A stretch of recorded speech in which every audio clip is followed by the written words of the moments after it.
रोहित की दीदी समीक्षा की शादी अर्पित से हुई थी। रोहित 20 साल का था जो कि अपना पूरा दिन मोबाइल पर ही निकालता था।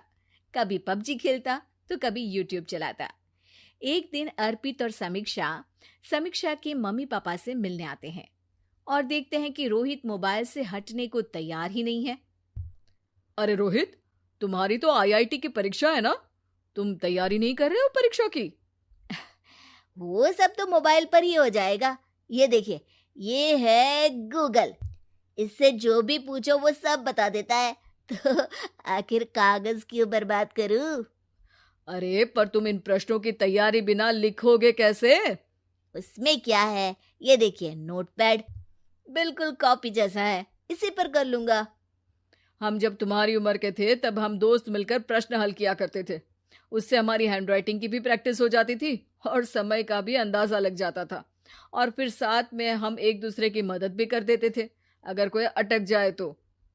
आपका जमाना अलग था जीजा जी। अभी जमाना फास्ट और स्मार्ट हो गया है। जमाना क्या, अब तो फोन भी स्मार्ट हो गया है। समय के साथ बदलना पड़ता है जीजा जी। अब बस भी कीजिए आप, हर चीज को लेक्चर में बदल देते हैं। रोहित अच्छा कर लेता है परीक्षा में। इतने में अर्पित के सास ससुर जी आ जाते हैं हॉल में और अर्पित इस बारे में बात नहीं करता। हालांकि अर्पित को लगता तो है कि पूरी तरह मोबाइल पर लगे रहना सही नहीं है, पर वो इस बात को और नहीं छेड़ता। ऐसे ही 2 दिन निकल जाते हैं।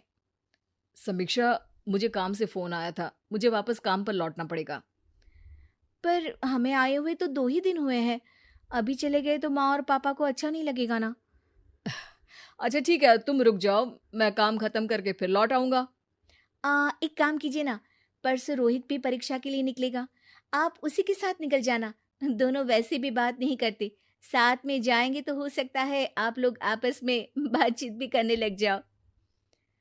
आह, ठीक है, मैं काम को 2 दिन टाल सकता हूँ। उसी रात जब सब खाना खाने बैठे थे तो अर्पित अपने जाने की खबर बाकी लोगों को बताता है। मुझे काम के लिए वापस जाना होगा। अरे बेटा, पर अभी तो तुम आए हो, इतनी जल्दी चले जाओगे? नहीं माँ जी, समीक्षा यहीं रहेगी और मैं जल्दी काम खत्म करके वापस आ जाऊंगा। ठीक है, काम भी जरूरी है। वैसे कब निकलोगे बेटा? 2 दिन में। मैंने सुना है कि उस दिन रोहित को भी परीक्षा के लिए जाना है, तो कल मैं दोनों की टिकट करा लेता हूँ बुक। मेरी टिकट रहने दीजिए जीजा जी, मैं तो फोन से ही करवा लूंगा। हाँ, पर कोई दिक्कत हो गई तो? अरे कोई दिक्कत नहीं होती जीजा जी, फोन सब कर सकता है। हमारे फोन के रिचार्ज से लेकर टीवी का रिचार्ज सब रोहित यही फोन से बैठे बैठे कर देता है। अब ये नई चीज तो हमारे समझ के परे है, पर अच्छा है कि रोहित जानता है। हमारी मेहनत इतनी कम हो गई भाई। हाँ, पर अगर टिकट नहीं मिली तो? अर्पित की बात पूरी होने से पहले ही बिजली चली जाती है। अरे ये क्या हो गया, आपने बिजली का बिल भर तो दिया था ना? अरे नहीं, मैं तो भूल गया था। अरे टेंशन मत लो माँ। देखा जीजा जी, आप बिजली का बिल भी भर सकते हो, समय बदल गया है। एक बार फिर अर्पित इस बात पर बहस नहीं करता। अगले दिन जाकर अपनी टिकट करवाता है और पैकिंग कर रहा होता है जब शाम को अचानक से रोहित के चिल्लाने की आवाज आती है। नहीं, प्लीज प्लीज हो जा, ऐसा मत कर यार, प्लीज हो जा। अरे क्या हो गया रोहित? दीदी, सर्वर हैंग हो गया, मेरे टिकट मेरी टिकट नहीं हो पाई दीदी। क्या मतलब टिकट नहीं हो पाई? इतने में वहां रोहित के मम्मी और पापा भी आ जाते हैं। अरे क्या हो गया? माँ, मेरा टिकट नहीं हो पाया, सर्वर डाउन हो गया।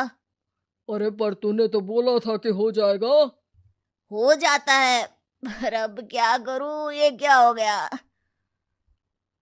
अब कल की तो कोई बस भी नहीं है, ना ही अब टिकट मिलेगी ट्रेन की कल के लिए। मुझे तो कोई रास्ता नहीं दिख रहा। अब फिर लगता है मेरा ये साल बर्बाद हो जाएगा। घर पर एकदम से दुख का माहौल छा जाता है और सब रोहित को डांटते हैं, पर इतने में अर्पित वहां आ जाता है। आप सब रोहित को क्यों डांट रहे हैं? आपने ही तो उसे बढ़ावा दिया था ना।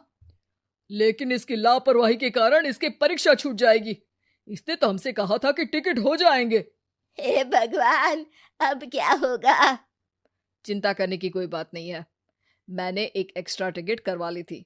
मैं समझता हूँ कि मोबाइल हमारा ही काम आसान करने के लिए है, पर उस पर ही पूरी तरह से निर्भर होना तो गलत बात है ना। रोहित टिकट को देखकर बहुत खुश हो जाता है और जोर से जाकर अपने जीजाजी के गले लग जाता है। सॉरी जीजाजी, मुझे आपकी बात ध्यान से सुननी चाहिए थी, पर थैंक यू सो मच। हाँ बेटा, तुमने तो इसका भविष्य बचा लिया। शिक्षा, दूसरों से मदद मांगना गलत नहीं, पर दूसरों पर निर्भर हो जाना गलत है।